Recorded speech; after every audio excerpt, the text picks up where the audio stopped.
안녕하십니까? 인생의 복잡한 문제들을 말씀으로 단칼에 해결해주는 김종근 목사의 쾌도 남마입니다.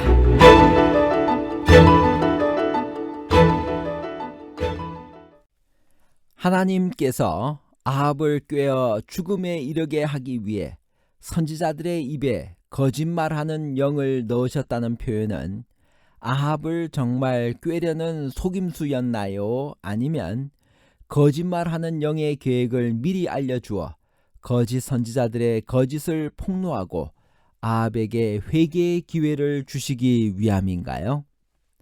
속임수와 회개의 기회에 관한 복잡한 문제를 하나님 말씀의 가르침으로 명쾌하게 해결해 드리겠습니다. 항상 싸우던 아람과 이스라엘 사이에 3년 동안의 평화스러운 시기가 있었습니다. 이 기간에 무슨 일들이 있었나요? 열왕기상 22장 1절. 아람과 이스라엘 사이에 전쟁이 없이 3년을 지내더라. 아벡 전투에서 아람 왕 베나닷이 이스라엘 왕 아합에게 대패한 후 약 3년 동안은 두 나라 사이에 평화가 지속되었습니다.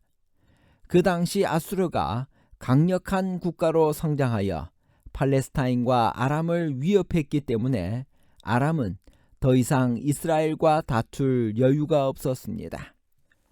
유다 왕 여호사밧은 누구이며 왜 이스라엘 왕 아합에게 내려갔나요? 열왕기상 22장 2절. 셋째 해에 유다의 여호사밧 왕이 이스라엘의 왕에게 내려가매 여호사밧은 르호보암, 아비암, 아사에 이어 남방 유다의 제4대 왕이며 25년간 유다를 통치했습니다. 두 나라는 초창기에는 적대 관계였으나 아합 시대에는 사돈 관계를 맺고 동맹 관계에 있었습니다. 유다 왕 여호사밧의 말로 보아 두 나라는 친밀한 관계를 유지하고 있었던 것 같습니다. 그 이유 중 하나는 두 나라가 아람이라는 공동의 적을 상대하고 있었기 때문입니다. 남방의 왕인 여호사밧이 북쪽으로 올라가야 되는데 내려갔다고 표현한 것은 예루살렘을 가장 높은 곳으로 중심으로 생각했기 때문입니다. 아합 왕이 미가야 선지자를 미워한 이유가 무엇인가요? 여호사밧은 무엇이라고 권고했나요? 열왕기상 22장 8절. 이스라엘의 왕이 여호사밧 왕에게 이르되 아직도 이물라의 아들 미가야 한 사람이 있으니 그로 말미암아 여호와께 물을 수 있으나 그는 내게 대하여 길한 일은 예언하지 아니하고 흉한 일만 예언하기로 내가 그를 미워하나이다. 여호사밧이 이르되 왕은 그런 말씀을 마소서. 아합은 자기 마음에 드는 예언만 하나님의 뜻으로 받아들였습니다. 미가야는 정직한 선지자였습니다. 그는 흉한 것은 흉하다고 예언했습니다. 그것이 아합을 진노케 했으며 점점 그를 멀리하게 되었습니다. 그러나 여호사밧은 생각이 달랐습니다. 선지자란 하나님의 뜻을 전하는 사람으로 사람의 구미에 맞는 말만 할 수 없었습니다. 아합의 명으로 미가야를 부르러 간 사신은 미가야에게 무엇을 권고했나요? 미가야의 대답은 무엇이었나요? 열왕기상 22장 13절 14절. 미가야를 부르러 간 사신이 일러 가로되 선지자들의 말이 하나같이 왕에게 길하게 하니 청하건대 당신의 말도 그들 중 한 사람의 말처럼 길하게 하소서. 미가야가 이르되 여호와께서 살아계심을 두고 맹세하노니 여호와께서 내게 말씀하시는 것 곧 그것을 내가 말하리라 하고.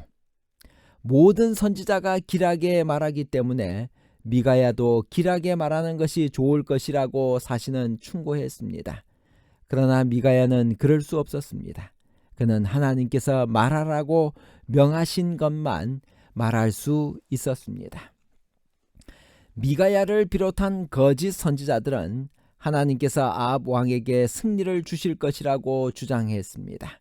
그러나 미가야는 어떻게 말했나요? 하나님께서 아합을 꾀어 죽음에 이르게 하기 위해 선지자들의 입에 거짓말하는 영을 넣으셨나요? 열왕기상 22장 19절부터 있는 말씀입니다. 미가야가 이르되 그런즉 왕은 여호와의 말씀을 들으소서.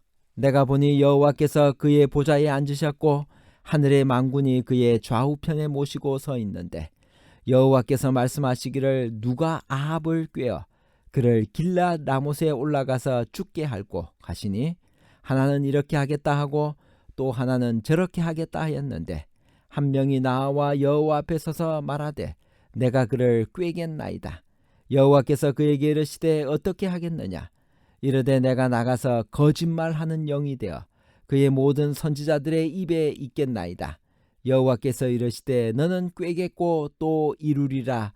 나가서 그리하라 하셨은즉 이제 여호와께서 거짓말하는 영을 왕의 이 모든 선지자의 입에 넣으셨고 우리는 여기서 몇 가지 문제를 살펴볼 수 있습니다. 첫째 문제는 안건에서 나타납니다.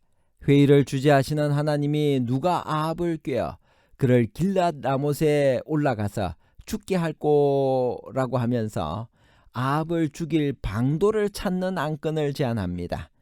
아무리 아합이 악하기로서니 어떻게 선하신 하나님이 이런 안건을 제안할 수 있을까요? 둘째 문제는 결의에서 나타납니다. 회의 끝에 한 영이 자신이 거짓말하는 영이 되어 아합의 선지자들의 입에 들어가겠다고 의견을 내자 하나님은 그에게 너는 꾀겠고 또 이루리라. 나가서 그리하라고 하십니다. 어떻게 진실하신 하나님이 이런 방법을 최종안으로 택하신단 말인가요? 미가야는 이 결의를 전하면서 자기 말로 이제 여호와께서 거짓말하는 영을 왕의 이 모든 선지자의 입에 넣으셨고 또 여호와께서 왕에 대하여 화를 말씀하셨나이다 라고 했습니다. 그 자신도 이 일은 결국 여호와께서 넣으셨다고 이해한 것입니다.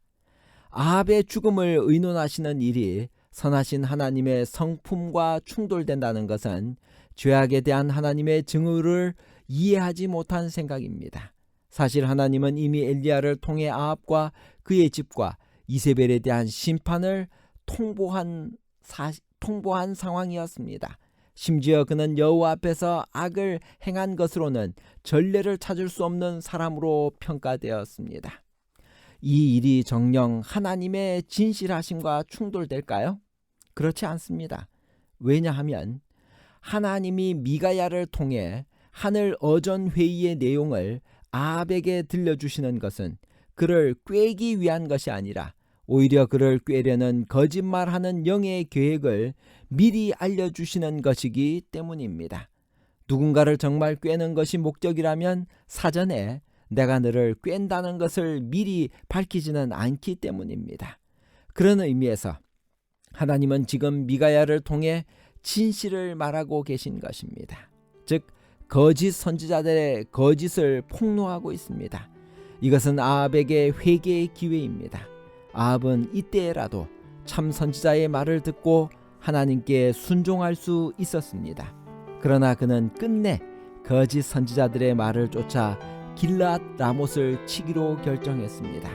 그런 자기 선택의 결과가 죽음이었습니다. 물론 이 회의에서 하나님은 나가서 그리하라고 말씀하셨습니다. 그러나 성경은 종종 세상에서 일어나는 모든 일들을 하나님의 주권적 선택에 의해 이루어진 것으로 표현한다는 사실을 기억해야 합니다. 예를 들어 거라사의 귀신들이 대지 안으로 들어가게 해달라고 했을 때 예수께서는 가라고 명하셨습니다. 또 가룟 유다에게 내 하는 일을 속히 하라고 명하셨습니다. 그러나 이 일들은 모두 예수께서 능동적으로 악을 사주한 것이 아닙니다.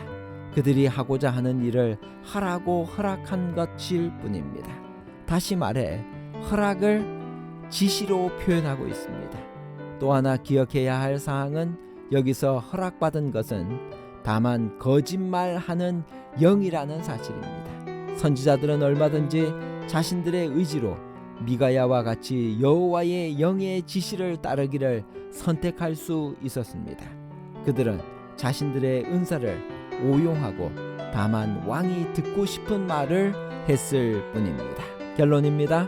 첫째, 하나님께서 아합을 꾀어 죽음에 이르게 하기 위해 선지자들의 입에 거짓말하는 영을 넣으셨다는 표현은 아합을 정말 꾀려는 속임수가 아니라 거짓말하는 영의 계획을 미리 알려주어 거짓 선지자들의 거짓을 폭로하고 아합에게 회개의 기회를 주시기 위함이었습니다. 둘째, 아합의 실수에서 배울 교훈은 하나님의 뜻을 묻기는 하되 마음에 들지 않는 것은 듣지 않았다는 것이며 정직한 선지자를 미워했다는 것입니다. 셋째, 아합은 거짓 선지자의 달콤한 말을 믿고 따랐습니다. 감사합니다.